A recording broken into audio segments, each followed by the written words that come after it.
Hoi, ik ben Tom Nassing, beursbox.nl. Ik ga het hebben over Syrië, de strategische waarde van Syrië voor Rusland en de rol van Turkije in Syrië. Voordat ik dat doe, wil ik je vragen, als je de video interessant vindt, om een duim te geven. En mijn doel is om per 1 januari 25.000 abonnees te hebben. Ik hoop dat je mij daarin wil ondersteunen en als je nog geen abonnee bent, abonnee wil worden. Dan Syrië. De Z-bloggers in Rusland zeggen nu, ach, Syrië, dat is voor ons niet zo belangrijk. De Russen dreigen hun invloed in Syrië te verliezen. De rebellen in het noorden hebben de Russen al flink verjaagd, maar zeker ook het Syrische leger verjaagd. En nou is het de vraag of de Russen zich kunnen handhaven in Syrië. Nou, waarom is nou Syrië zo belangrijk voor Rusland?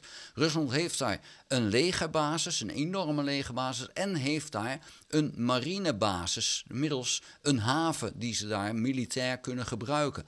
En die haven is strategisch enorm van belang, omdat de havens in de Zwarte Zee nu tijdens de oorlog niet bereikbaar zijn voor de Russen. Er kunnen geen militaire vaartuigen door de Bosporus.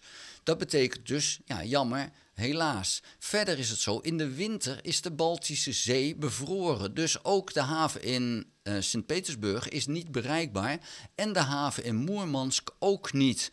Dus die haven in de Middellandse Zee is de enige waarmee Rusland dan kan worden gebruikt door de marine van Rusland. En hebben ze dus een eigen haven. Dus die is strategisch echt van belang. Tevens is het zo dat die haven en de luchtmachtbasis daar, die dienen als een soort van springplank naar Afrika toe. En Rusland is enorm actief in Afrika. In Mali, in Tjaad, in meerdere landen waar ze Frankrijk eigenlijk verdrijven. Daarom is de relatie tussen Frankrijk en Rusland zo verkoeld. En ja, Rusland die is daar dus heel actief en probeert een flinke vinger in de pap te krijgen in de politiek in Afrika. Dat doen ze door het Afrika-korps en dat is eigenlijk het vervolg op Wagner.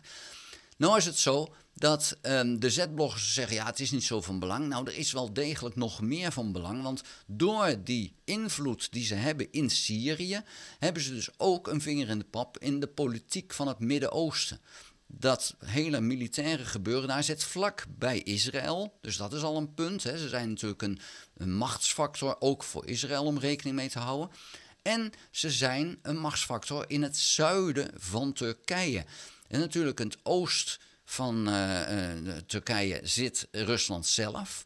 En dan zitten ze met die luchtmachtbasis en die marinebasis ten zuiden van Turkije. Dus dat betekent dat ze altijd in de rug van Turkije zitten. En dat is voor Turkije geen leuke zaak.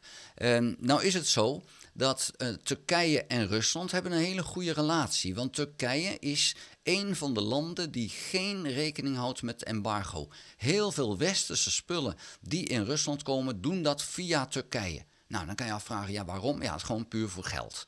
En dat duidelijk zijn, er wordt grof geld verdiend door het regime in Turkije met de handel in Rusland.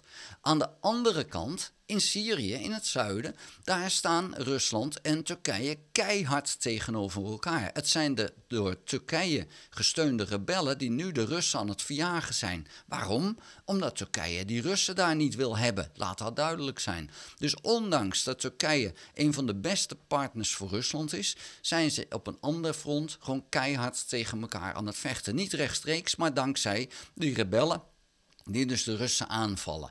En dat kan dan blijkbaar zomaar. Daar vinden ze dan geen van tweeën een probleem. Dan kan je je dus ook afvragen, hoe gaat het met die politiek? Je bent beste vriendjes en je bent echt aardsvijanden van elkaar tegelijkertijd. Dat kan dus in de politiek.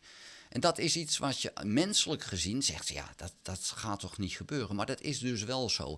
En wat er nu gebeurt, is dat Iran op dit moment het Syrische regime enorm aan het steunen gaat door mensen daar naartoe te sturen naar Syrië toe, om dus straks tegen die rebellen te vechten. Alleen Iran heeft het nadeel dat ze enorm logistieke problemen hebben om die spullen daar te krijgen, die mensen daar te krijgen en ze te blijven bevoorraden. Daar ligt een enorme ruimte tussen.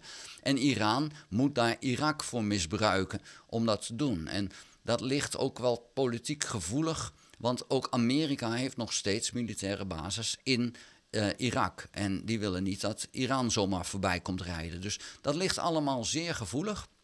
En Amerika wil zijn belangen in Syrië, met name oliebelangen, ook nog steeds verdedigen. Dus dit is niet zomaar even over.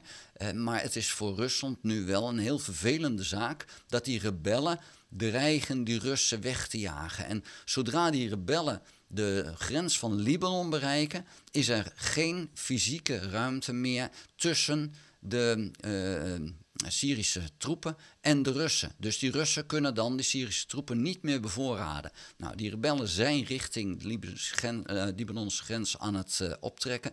En ja, zodra dat bereikt is en dus er geen connectie meer is tussen de Syrische troepen en de Russen, ja, dan is het de vraag wat die rebellen eerst gaan oprollen. Is dat het Syrische regime met die hulp van Iran, of willen ze die Russen uit hun rug hebben? Ik kan me indenken dat ze dan die Russen als eerste weg willen hebben, want die zitten in hun rug en dat is ook hetgene waar Turkije ze het meeste mee wil steunen. Aan de andere kant, als je dan die Russen weg hebt, heb je kans dat de steun van Turkije wegvalt. Dus het is ook wel een strategisch puntje eventjes van oké, wat doen we nu precies? Want wat wil Turkije eigenlijk? En hoe lang blijft Turkije je steunen als je bereikt hebt wat eigenlijk Turkije wil bereiken? Politiek is een smerig spelletje, dat mag duidelijk zijn. Vond je deze video interessant? Geef een duim. Heb je nog geen abonnement op dit kanaal? Abonneer je dan. Ga ook naar www.beursbox.nl en schrijf daarin op de gratis nieuwsbrief. Dank voor het kijken. Houdoe!